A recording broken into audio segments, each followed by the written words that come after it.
Wise TV. Angalieni namna ambavyo namtesa dalali.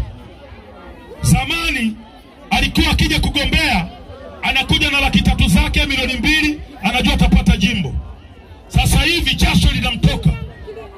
Bodaboda wanapata hela, bajaji wanapata hela, wengine wanapikiwa wali, wengine wanapikiwa nini, kila mtu anakula na tuwaragaza.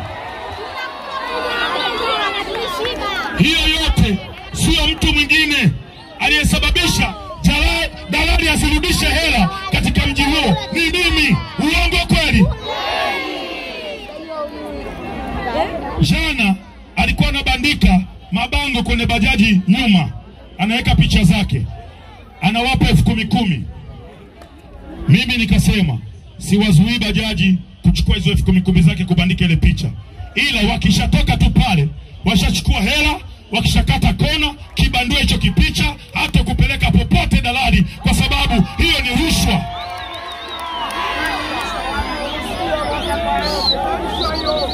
Hata watu wa bodaboda unapokodishwa na dalali, ile bei ambayo unaniambia mimi kwa dalali izidishe mara 3, kwa sababu huyu mtu ametutesa sana.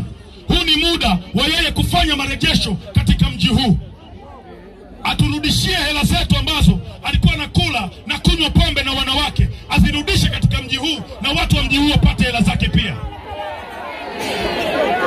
Kwa hiyo akiwaleteeni hela, nyomfoleni tarehe 29, mnyofoeni macho, biashara imekwisha. Nataka niwahakikishie watu wa Bangwe, nimejipanga kwenye mji huu. Nimejipanga kumzuia mtu ambaye anataka kuwatumia watu wa Kigoma kama ngazi ya kujinufaisha yeye mwenyewe. Anatengeneza mazingira, akishachaguliwa aende kule akatetee korosho, akatetee madini, akatetee Simbaazi, vitu ambavyo ameacha huku